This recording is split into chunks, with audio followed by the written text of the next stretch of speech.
नमस्कार दोस्तों, टेट बॉसविल के इस खास कार्यक्रम ट्रिक टॉक में आपका स्वागत है।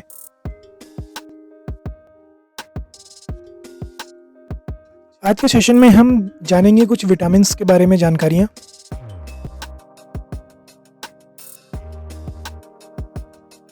इन विटामिन्स के बारे में आपने पढ़ा होगा तथा इनके रासायनिक नामों को भी आपने याद करने की कोशिश की होगी। तो एक बार देख लेते हैं ज़रा इन विटामिन्स और उनके रासायनिक नाम को। विटामिन ए को रेटिनॉल कहते हैं, विटामिन बी1 को थायमीन, विटामिन सी को एस्कॉर्बिक एसिड, विटामिन डी को कैल्सिफेरॉल, विटामिन ई को टोकोफेरॉल, विटामिन के को फ्लिक्विनोन। तो दिक्कत ये है कि इसको याद कैसे रखा जाए, इसी के लिए है हमारी आज की खास ट्रिक।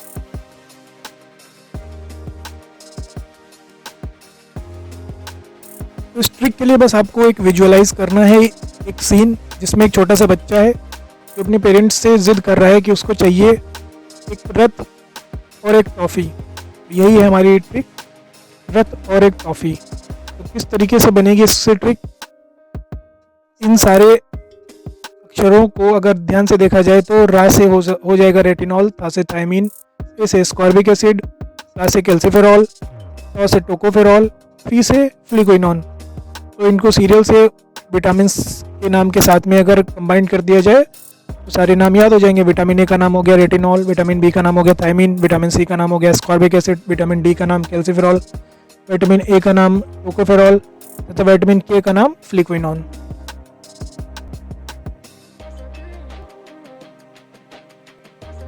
अब जान लेते हैं विटामिन से संबंधित कुछ फैक्ट्स। सबसे पहला है कि विटामिन शब्द का सबसे पहले प्रयोग कैसिमिर फंक ने किया था 1912 में। विटामिन बी तथा विटामिन सी जल में घुलनशील विटामिन है, जबकि विटामिन ए, डी, ई के अल्कोहल में घुलनशील विटामिन हैं। विटामिन सी शरीर में रोग प्रतिरोधक क्षमता के विकास तथा श्वेत रुधिर कणिकाओं के निर्माण में सहायक होती है। के साथ साथ अगला फैक्ट है, त्वचा में एग्रोस्टोल कोशिकाएं सूर्य के प्रकाश से विटामिन डी का संश्लेषण करती हैं।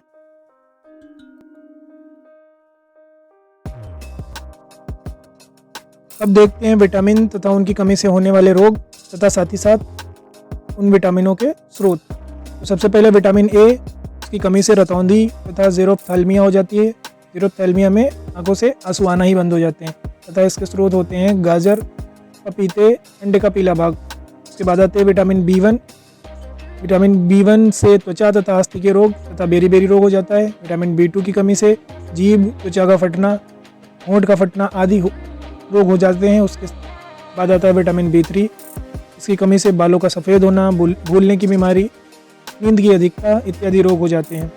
उसके बाद विटामिन बी5 से डायरिया, डिप्थीरिया आदि रोग हो जाते हैं। विटामिन बी6 की कमी से त्वचा रोग हो जाते हैं। विटामिन बी7 की कमी से बालों का झड़ना, रक्तअल्पता यानी कि एनीमिया, इसके अलावा भूलने की बीमारी हो जाती है। उसके बाद विटामिन बी12, उसकी कमी से रक्तअल्पता यानी कि एनीमिया, त्वचा रोग, भूलने की बीमारी हो जाती है। उसके बाद आता है विटामिन सी, इसकी कमी से पायरिया, मसूड़ों में सूजन, मसूड़ों से खून आना आदि रोग हो जाते हैं। इसके स्रोत क्या होते हैं, नींबू परिवार के फल यानी कि नींबू, संतरा इत्यादि तथा आंवला। विटामिन डी, इसमें बच्चों में रिकेट्स तथा हड्डियों से संबंधित जितने भी रोग होते हैं वो विटामिन डी से हो जाते हैं तथा इसके स्रोत होते हैं सूर्य का प्रकाश, कॉड लिवर ऑयल। उसके बाद विटामिन ए, इसकी कमी से हो जाता है बांझपन तथा पैरालिसिस। इसके स्रोत क्या होते हैं, इसके स्रोत होते हैं अंडे, सोयाबीन, हरी सब्जियां। उसके बाद अगले विटामिन है विटामिन के, इसकी कमी से रक्त का थक्का नहीं जमता है।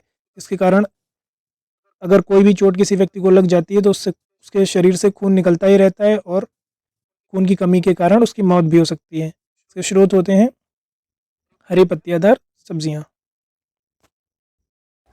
अगर आपको वीडियो अच्छी लगी हो तो प्लीज़ इसे लाइक कीजिए और ऐसी ही और ढेर सारी वीडियोस के लिए हमारे चैनल को सब्सक्राइब कीजिए।